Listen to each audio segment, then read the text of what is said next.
Welcome dear rockets, कैसे हैं आप सभी। तो आज हम लेकर आ गए हैं my father is strange series का थर्ड पार्ट। दोस्तों लास्ट पार्ट में हमने देखा कि क्रिस हना से जवाब मांगता है कि तुमने ब्रेकअप क्यों किया, लेकिन जब हना कुछ नहीं बोलती तो क्रिस कह देता है कि ठीक है, ओके, गुड बाय, और मैं तुम्हें फोर्स नहीं करने वाला। तो अब इस एपिसोड की शुरुआत में हम लैंडली बिया को देखते हैं, जो अपने बेटे क्रिस को अपने घर में सोते हुए देखकर बड़ी खुश होती है, क्योंकि क्रिस का अपना खुद का एक अपार्टमेंट है जहाँ पर वो अकेला ही रहता है और घर पर कभी कभार ही आता है। उसके बाद वो अपने बेटे से कहती है कि बेटा चलो नाश्ता कर लो, मैंने तुम्हारे लिए पेस्ट सूप बनाया हुआ है। और जब सभी टेबल पर बैठे होते हैं तो बिया क्रिस से पूछती है, एक बात बता बेटा, तू किसी को डेट कर रहा है क्या? क्रिस कहता है कि नहीं तो मामा। तो ये सुनकर वो अपने बेटे को शादी के लिए कुछ लड़कियों की फोटोज दिखाती है और उससे कहती है कि बेटा एक बार इन लड़कियों से मिल लो, अगर तुम डेट नहीं कर रहे हो तो एक काम करो, इसमें से किसी को पसंद करके शादी कर लो। क्रिस मान जाता है और कहता है कि ठीक है माँ, मैं मिल लेता हूँ। अब अगली सुबह सुबह जोई को दिखाते हैं, जो अभी ही सो के उठा हुआ है दोस्तों। और फिर उसे याद आता है कि कल रात तो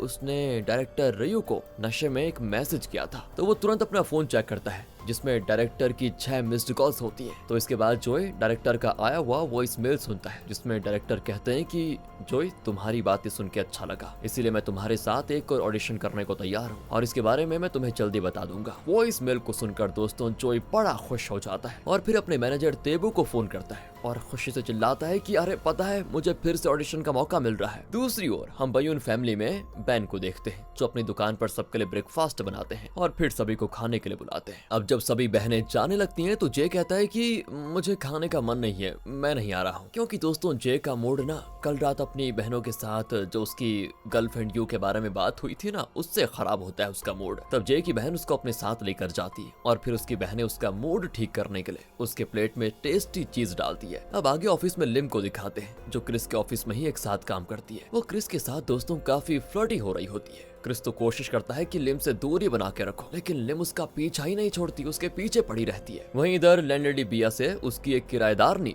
पानी हीटर के खराब होने पर बोल देती है कि उसको ठीक करवा दो। अब बिया सोचती है कि मैं तो इस बिल्डिंग की ओनर हूँ, मैं क्यों ठीक करवाऊं? पता हो दोस्तों, इस तरह की मेंटालिटी है इस औरत की। तभी बैन अपने रेस्टोरेंट से ये सब सुन के आता है और बिया से कहता है कि मैं हेल्प कर दूं आपकी। ये कहकर बैन हीटर को ठीक कर देता है। लैंडलेडी बिया भी ये देखकर बड़ी खुश हो जाती है कि चलो इसने मेरी मदद कर दी, बहुत बढ़िया, और सोचती है क्यों ना इसके लिए रेंट कम कर दिया जाए, बड़ा नेक बंदा लगता है। तो वो बैन से पूछती है, आप उस दिन मुझे वो रेंट से रिलेटेड कुछ बात करना चाहते थे ना, तो बताओ क्या बात है? तो बैन भी कहता है कि हाँ, करना तो चाहता था लेकिन अभी कुछ नहीं कहना है। वहीं दोस्तों रेहा को दिखाते हैं, जो कि उनके नए कोच पार्क श्योल को सॉकर फील्ड में देखती है। रेहा थोड़ा स्माइल कर देती है उसको देखकर, क्योंकि रेहा को लगता है कि कोच श्योल उसकी तरफ आ रहा है, लेकिन कोच सीधा उसके पास से निकल जाता है। और फिर रेहा मिरर में अपने आप से कहती है कि अरे यार, कोच ने मुझे इग्नोर क्यों किया? लगता है उसकी आंखों में कोई खराबी होगी, इसलिए उसने मुझे इग्नोर कर दिया। इस तरह वो सोच लेती है दोस्तों, क्योंकि पता है रेहा को लगता है कि वो बड़ी खूबसूरत है। तभी रेहा देखती है कि कोच श्योल उसके सामने फोन लेकर खड़ा हुआ है। रेहा को लगता है कि शायद कोच ने मेरी तस्वीर खींच ली है, तो वो पूछ लेती है कि तुमने मेरी तस्वीर क्यों खींची है? लेकिन श्योल सीरियस तरीके से कहता है कि क्या बकवास कर रही हो, मैं तुम्हारी तस्वीर क्यों लूंगा, बताओ।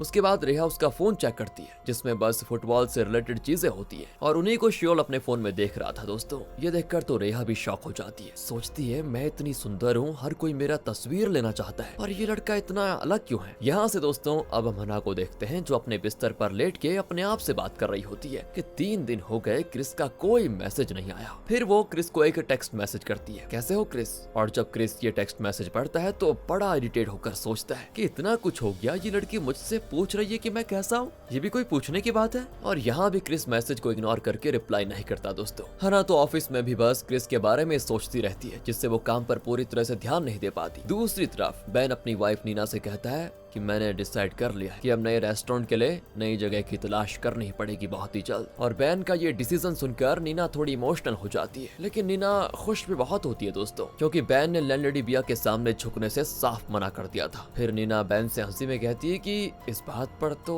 तुम्हें किस मिलनी चाहिए, तुमने काम ही बहुत बढ़िया किया है उस लैंडलेडी बिया के सामने ना झुककर। वहीं दोस्तों लैंडलेडी बिया को फिर से उसके किराएदारों से टॉयलेट ठीक करवाने का कॉल आता है, और फिर गुस्से में बिया डिसाइड कर लेती है ये बिल्डिंग बिल्डिंग अब बेचनी ही पड़ेगी, यहाँ हर कोई परेशान कर रहा है मुझे। तो वो अपने एजेंट से कहती है मुझे ये बिल्डिंग बेचनी है। एजेंट कहता है कि अभी इस एरिया में ऐसी बहुत सारी बिल्डिंग्स हैं, तो मैम अभी तो इस एरिया में कोई बिल्डिंग नहीं खरीदेगा। आप तो एक काम करो, आप बयून फैमिली से बात करो। बयून फैमिली दोस्तों वही बैन की फैमिली। तो वो आगे कहता है उनसे डील कर लो, क्योंकि उनसे ट्रिपल रेंट भी मिल जाएगा और बैन तो सारा काम खुद ही कर लेता है। आपने देखा उसने आपकी मदद की थी उस दिन, तो आपको मेंटेनेंस का भी कोई टेंशन नहीं लेना पड़ेगा। इसलिए उनका रेंट थोड़ा कम कर दीजिए और मेंटेनेंस का काम बैन को दे दो, काम खत्म। ये सुनकर लैंडलेडी बिया को ये ऑफर बड़ा अच्छा लगता है और फाइनली एजेंट की बात मानने के लिए वो तैयार हो जाती है। और फिर नीना को एजेंट कॉल करके बताता है कि लैंडलेडी बिया रेंट कम करने को तैयार हो गई है। तभी नीना बैन को इशारा करती है कि हो गया काम, अब हमें नई जगह ढूंढने की जरूरत ही नहीं है। फिर नीना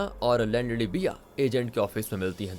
दोनों ऐसे बिहेव करती हैं जैसे एक दूसरे पर एहसान कर रही हो। तो वहाँ पर नीना को एजेंट कहता है कि सुनिए, रेंट तो लैंडलेडी बिया कम कर देंगी, लेकिन उसके बदले में आपके पति को यानी बैन को मेंटेनेंस का काम करना होगा और तुमको एक फ्लोर और सीढ़ियों की सफाई करनी होगी। बोलो मंजूर है? फिर नीना थोड़ा सोचती है, लेकिन फाइनली वो एजेंट की बात मान जाती है। और उधर दोस्तों मिया को दिखाते हैं जो अभी भी इंटर्नशिप पे है। उसे वहाँ पर टाइबो का सपोर्ट मिल जाता है। टाइबो मिया को बताता है कि तुम्हें कैसे जोई को हैंडल करना है, कैसे नहीं, क्या क्या करना है क्या नहीं, और इस तरह मिया उससे काफी कुछ सीख भी जाती है। आगे हम हना को देखते हैं जो क्रिस को डायरेक्टली कॉल करके पूछ लेती है कि तुम हो कहाँ पर क्रिस। क्रिस जवाब देता है कि मैं ऑफिस में हूँ। और कहाँ? तो हना सीधे टैक्सी पकड़ के क्रिस के ऑफिस जाती है, लेकिन वहाँ जाके पता चलता है कि क्रिस वहाँ से कहीं जा चुका है। तो हना दोबारा क्रिस को कॉल करके पूछती है कि तुम हो कहाँ पर एग्जैक्टली। क्रिस हंसते हुए कहता है कि मैं कार में हूँ बेवकूफ। तभी हना एक लड़की की आवाज सुनती है तो शॉक में पूछती है तुम उस लिम के साथ हो क्या? इस पर क्रिस कहता है कि हाँ, इसलिए मैं तुमसे ज्यादा बात नहीं कर पाऊंगा। और ये कहकर दोस्तों वो कॉल कट कर देता है। हना बहुत ही परेशान होकर सोचती है कि कहीं मैंने क्रिस को खो तो नहीं दिया। मुझे लगता है कि मैंने उसे जवाब न देकर बहुत बड़ी गलती कर दी है। अब आगे हम जोई को देखते हैं। उसको नींद नहीं आती क्योंकि उसे आज सुबह 6 बजे अपने डैड से मिलने जाना है, यानी कि बयून हनावो से मिलने जाना है। सुबह 6 बजते ही उठकर वो सोचता है कि अपने डैड से मिलने के लिए क्या पहनना चाहे। सूट, हुडी और फिर आखिर में जोई एक स्वेटर और ब्लेजर पहनता है। साथ ही एक शराब की बोतल भी गिफ्ट के रूप में लेकर बयून हनावो के रेस्टोरेंट की तरफ निकल जाता है। और दोस्तों आप भूल तो नहीं गए, बयून हनावो कौन है? पता है ना, बैन। वहाँ पहुंचकर वो देखता है कि अंदर एक सिंपल लेकिन साफ सी शॉप होती है। जोई के डैड बयून हनावो उसे कहीं दिखाई नहीं देते, तो वो उदास होकर वापस जाने लगता है। तभी बैन उससे एक कस्टमर समझकर स्माइल देते हुए कहता है कि हेलो डियर, कैसे हो? उसके बाद वो जोई का वेलकम करता है और बैठने के लिए कहता है। फिर पूछता है कि बेटा क्या खाना पसंद करोगे? जोई कहता है कि नूडल्स। तो वो जोई को नूडल्स सर्व करता है। जोई तो बस यही सोचता रहता है कि कैसे बोलूं कि मैं कोई कस्टमर नहीं बल्कि तुम्हारा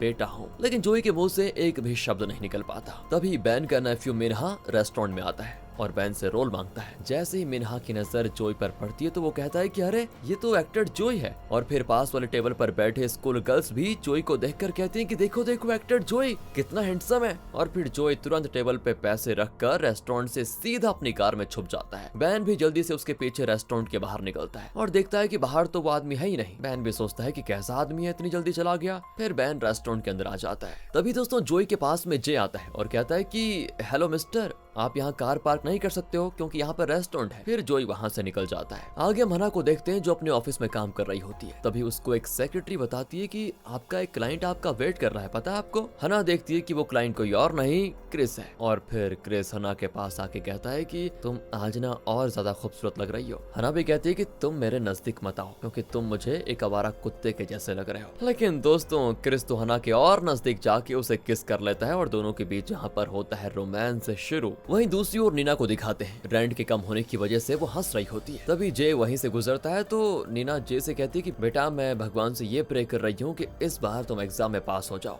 वो आगे कहती है कि बेटा एग्जाम क्लियर कर दोगे ना वैसे तुम? जे भी कहता है कि हाँ, लेकिन दोस्तों अंदर से वो बड़ी टेंशन में होता है। यहाँ मियाँ बड़ी ध्यान से फैशन के बारे में सीखने की कोशिश कर रही होती है ताकि वो नए स्टाइल्स को समझ पाए। तभी दोस्तों मियाँ की दूसरे फ्लोर से यू पर नजर पड़ती है और उसको एक हाई स्कूल का मोमेंट याद आ जाता है इस बात से। उस वक्त हुआ ये था कि स्कूल की पॉपुलर लड़कियां मिया की वेट पर बड़ा मजाक उड़ा रही थी और यू ने सबके सामने उसका वेट अनाउंस कर दिया था। और आज भी उस बात को याद करके मिया का मन बड़ा दुखी हो जाता है। आगे हम जे का रूम देखते हैं जहां मोटिवेशनल स्लोगन्स लगे होते हैं। ये देखकर समझ आ जाता है कि जे अपनी एग्जाम प्रिपरेशन में काफी सीरियस है इस बार। फिर जे अपनी बहनों यानी कि हना, रेहा और मिया इन सभी को बुलाता है और प्लान बनाता है कि डैड के 60th बर्थडे पर हम मॉम और डैड को फॉरेन ट्रिप पर भेजेंगे और इसके लिए सबको पैसा देना होगा। अब आगे कैफे में रेहा का एक्स रेहा को अपनी शादी का इनविटेशन देता है। रेहा को इससे थोड़ा बुरा भी लगता है। और फिर कैफे के अंदर जैसे ही श्योल आता है ना, तो रेहा और उसका एक्स बॉयफ्रेंड दोनों फाइट करते हुए निकलते हैं। और जब वो फाइट करते हुए निकल रहे थे तो वो श्योल से टकरा जाते हैं, जो फिर इन दोनों के झगड़े को रोकने लग जाता है। और इसी भगदड़ में वहां से रेहा का एक्स बॉयफ्रेंड भाग जाता है। लेकिन दोस्तों इस मोमेंट पे रेहा क्या करती है पता है? श्योल के चेस्ट पे सर रख के रोती है। तो कोच श्योल भी अपना हुडी रेहा को ओढ़कर उसे सॉकर फील्ड लेकर जाता है, जहां वो आराम से अपने आंसू बहा रही होती है और श्योल के हुडी में नाक भी पहुंच रही होती है। श्योल उसको टिश्यू देता है और पूछता है कि अब तो तुम ठीक हो ना? रेहा थोड़ा खुद को संभालती है और कहती है कि हाँ मैं ठीक हूँ। फिर वो रेहा से अपना स्वेट शर्ट वापस मांगता है और कहता है खुश रहो हमेशा, और वहां से चला जाता है। रेहा भी उस पर चीखती भी कहती है कि कैसे इंसान हो तुम, मेरे साथ इतना कुछ हो गया और तुम कह रहे हो कि खुश रहो। दूसरी ओर दोस्तों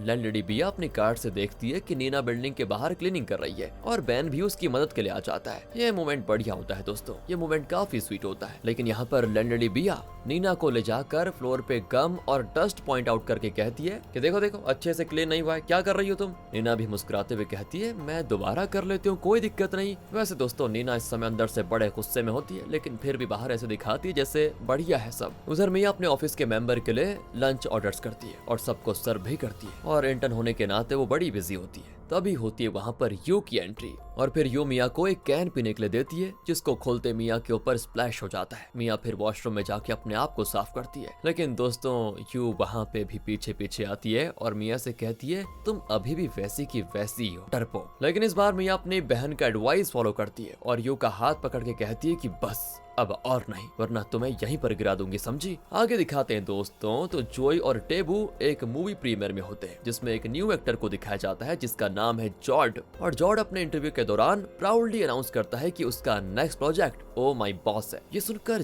जोई शॉक होता है, क्योंकि वो प्रोजेक्ट तो जोई को मिलने वाला था ना। इसलिए जोई तो सीधे डायरेक्टर रियो के ऑफिस में जाता है। तो डायरेक्टर यहाँ कहता है कि देखो जोई, जॉर्ड एक फेमस एक्टर है और उसके साथ काम करने से हमारी कंपनी को बहुत प्रॉफिट होगा। जो ये सुनकर एकदम से दुखी हो जाता है कि क्या जिंदगी है मेरी। उसके बाद तो वो खूब ड्रिंक करता है। ड्रिंक करने के बाद वो बैन के रेस्टोरेंट में जाता है। इस बार बैन जोई को देखकर पहचान जाता है और कहता है कि अरे तुमने कल विस्की वहीं पर छोड़ दिया था, वही लेने के लिए आए हो क्या? लेकिन जोई कहता है कि बयून हनाओ, क्या तुम सच में मुझे नहीं जानते हो? दोस्तों पता है ना आपको, बैन का नाम बयून हनाओ है। और फिर जोई गुस्से में बैन के पास जाता है। तभी जोई की नजर बैन की फैमिली फोटो पे पड़ती है। उसे देखकर जोई इमोशनल हो जाता है और बैन से कहता है कि मैं बताऊं मैं तुम्हारा कौन हूँ? मैं तुम्हारा बेटा हूँ मिस्टर बयून हनाओ। और यहीं पर इस सीरीज का ये एपिसोड खत्म होता है। आगे अब बयून हनाओ का रिएक्शन क्या होगा, किस तरह से सारी चीजें हैंडल होंगी, ये जानने के लिए आपको आगे के एपिसोड्स देखने होंगे। उसके लिए आप इस एपिसोड को भरपूर प्यार दीजिए, लाइक करें, सब्सक्राइब करें। मिलते हैं आपसे अगले एपिसोड में।